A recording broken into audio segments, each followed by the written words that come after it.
है आप सब लोग खैरियत से होंगे। Welcome back to another video of PKT motorsports. So मैंने एक चीज़ देखी है पाकिस्तानी कंपनीज़ में, ये समटाइम्स कुछ ऐसे डिसीजन करते हैं जो आम पब्लिक की समझ में नहीं आते।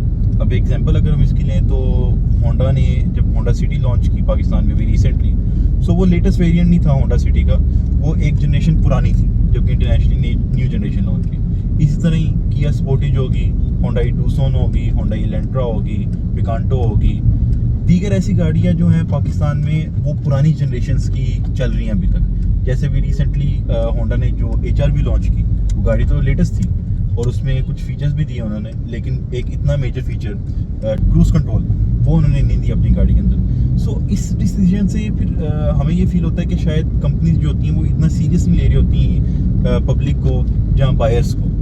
अब इसी तरह ही टोयोटा एक डिसीजन लेने लगी है और वो ये है कि वो पाकिस्तान के अंदर टोयोटा करोला क्रॉस हाइब्रिड जो है वो लॉन्च कर रही है। अब आप कहेंगे कि ये तो 2021 में पहले ही लॉन्च हो गई थी, और मैं आपको बताता चलूँ कि मैंने टोयोटा करोला क्रॉस हाइब्रिड का डिटेल रिव्यू भी बनाया है, वो काइंडली आप चैनल पे देख सकते हैं, उसका लिंक मैं आपको दे दूंगा। लेकिन नहीं, अब पाकिस्तान में टोयोटा उसका लोकल वेरिएंट लॉन्च करने लगी बेसिकली।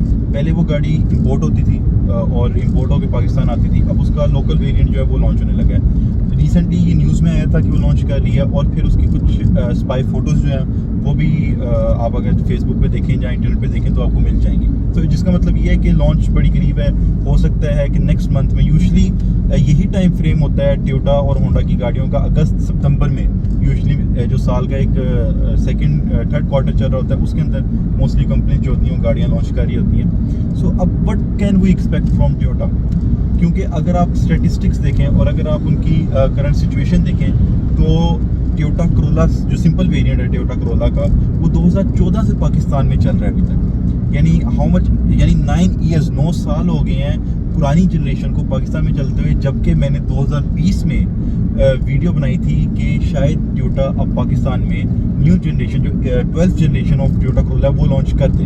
क्योंकि रिसेंट टाइम्स में टोयोटा की जो लॉन्च डेट्स हैं वो बड़ी अच्छी रही हैं। आप अगर देखें 2008 में जैसे इंटरनेशनल वेरिएंट 10 जनरेशन लॉन्च हुई टोयोटा करोला की, तो पाकिस्तान में भी उन्होंने लॉन्च कर दी, और जैसे 2014 में इंटरनेशनली लॉन्च हुआ 11 जनरेशन टोयोटा करोला, तो उन्होंने पाकिस्तान में भी उसे डायरेक्टली लॉन्च कर दिया। लेकिन अगर आप अभी करंट सिचुएशन देखें तो टोयोटा होंडा वाली हरकतें करना शुरू हो गए फिर से, जिसके लिए टोयोटा पहले बड़ा मशहूर था कि उन्होंने इंडस करोला 2003 तक चलाई थी, जबकि वो बहुत ऑब्सोलीट मॉडल था। और अच्छा, इसकी रीज़न क्या है? इसकी रीज़न हाफ उनकी अपनी गलतियाँ और हाफ हमारी गलती है। हमारी क्या गलती है? अगर अभी भी आप सेल्स फिगर देखें तो 80 लाख के करीब जो है वो Toyota Corolla grand full option variant जो है वो पहुंचा हुआ है, लेकिन पीपल आर बाइंग इट। लोग उसे भी बाय कर रहे हैं। लोग कहते हैं यार जल्दी जल्दी खरीद लो आप, बस ये ना हो गए रेट फिर से बढ़ जाए। तो इसमें थोड़ा हमारा माइंडसेट का इशू है, और हमारा माइंडसेट इस तरह डेवलप कर दिया है कि हम डिमांड नहीं करते मैन्युफैक्चरर से और ऑटोमोबाइल कंपनी से कि यार हमें लेटेस्ट चीज़ दो, हमने नहीं आपकी चीज़ बाय करनी, ठीक है? हम ना करें भाई, हम रोक दें, हम कहें कि नहीं यार we want the latest variant, we want the latest generation, तो शायद इससे कोई इम्पैक्ट पड़ जाए। लेकिन खैर that is discussion for another video.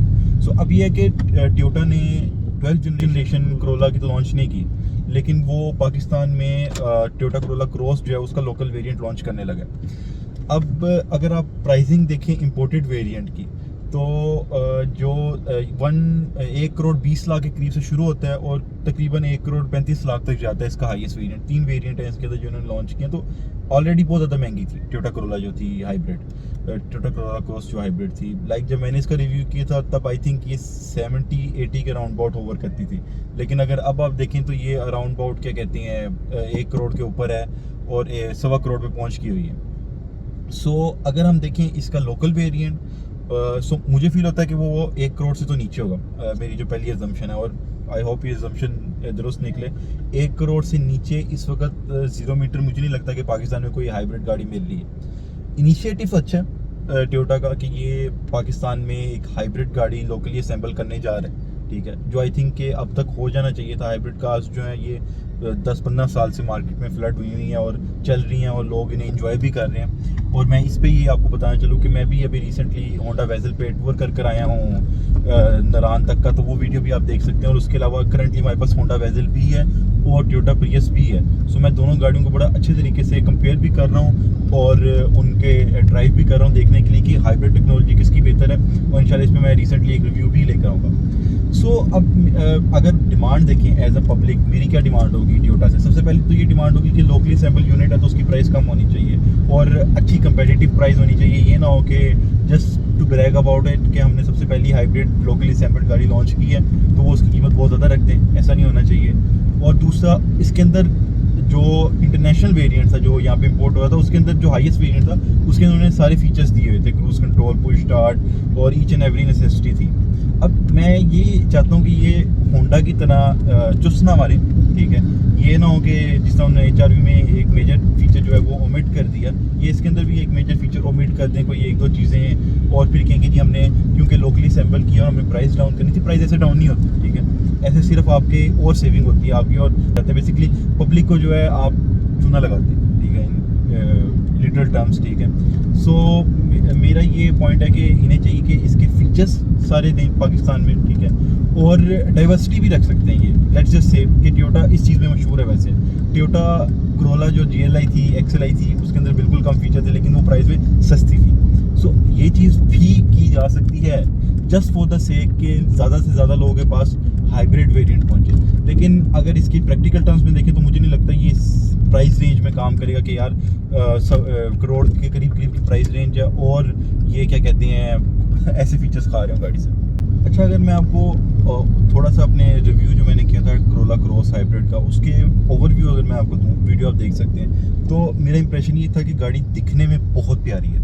अभी भी मैं ये कहता हूँ कि अगर हम क्रॉस ओवर्स को देखें जो पाकिस्तान में लॉन्च हुई हैं, जहाँ इंपोर्ट हुई हैं, उसमें मेरे नज़दीक सबसे प्यारी क्रॉस ओवर्स में टोयोटा क्रोला क्रॉस आती है। It has very beautiful shape और बड़ी अग्रेसिव और बल्कि होता नहीं कि मस्कुलर शेप है, उस गाड़ी की बड़ी मस्कुलर शेप है। इंटीरियर भी गाड़ी का अच्छा है, प्यारा इंटीरियर है। बेसिकली वो जो न्यू जनरेशन टोयोटा क्रोला है, 12th जनरेशन, उससे इंस्पायर्ड उसका इंटीरियर है, सो दैट्स आल्सो गुड। उसके अलावा उसकी ड्राइव बहुत अच्छी थी, लाइक थोड़ी फर्म राइड थी उसकी और अच्छी ग्रिप प्रोवाइड करती थी वो। और खासकर बात ये कि वो एक हाइब्रिड कार है, ठीक है, तो उसने परफॉर्मेंस भी हाइब्रिड वाली आपको देनी है। आपको ये टेंशन नहीं कि यार आप क्रॉस चला रहे हो तो फ्यूल एवरेज उसकी कम होगी। सबसे बड़ा कंसर्न यही होता है ना, जब आप जैसे MG होगी, MG की फ्यूल एवरेज इतनी अच्छी नहीं है। हैवल की कुछ गाड़ियाँ हैं उनकी इतनी अच्छी एवरेज नहीं है। अभी मैं होंडा वेजल चला रहा था, ड्यू टू क्रॉस ओवर उसकी डिमेंशन इस तरह की है कि शायद उतनी अच्छी एवरेज नहीं दे रही थी, इवन तो वो हाइब्रिड थी। तो हाइब्रिड गाड़ी के अंदर आपको थोड़ा सा ये फायदा हो जाता है, बेनिफिट, कि आप पैसे तो ज़्यादा खर्च कर रहे हैं गाड़ी लेने के लिए, लेकिन आपकी fuel saving day to day जो है वो काफ़ी अच्छी होती है।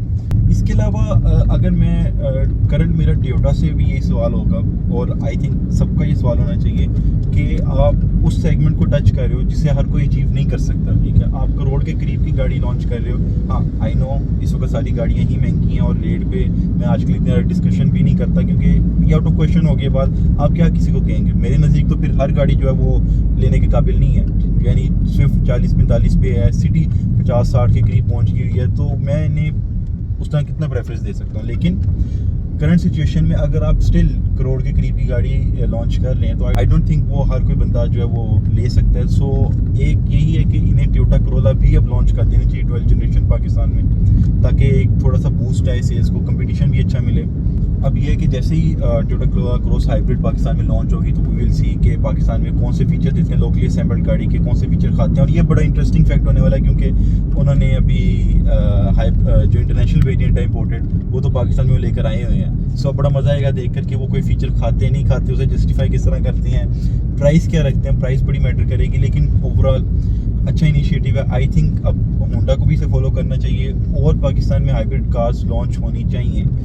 जो चाइनीज़ मैन्युफैक्चरर हैं उन्हें भी करनी चाहिए और जो हमारे बिग 3 हैं उन्हें भी देखना चाहिए कि उनकी इन्वेंट्री में कौन कौन सी हाइब्रिड कार्स हैं जो पाकिस्तान में लॉन्च हों। सो ये एक ओवरऑल डिस्कशन वाली वीडियो थी। जो डिटेल रिव्यू वो मैंने कर दिया इस गाड़ी का। So let's see what happens. तब तक के लिए मैं हूँ आपका होस्ट मार्क लानी, आप देखें पीके मोटरस्पोर्ट्स। खुदा हाफिज़।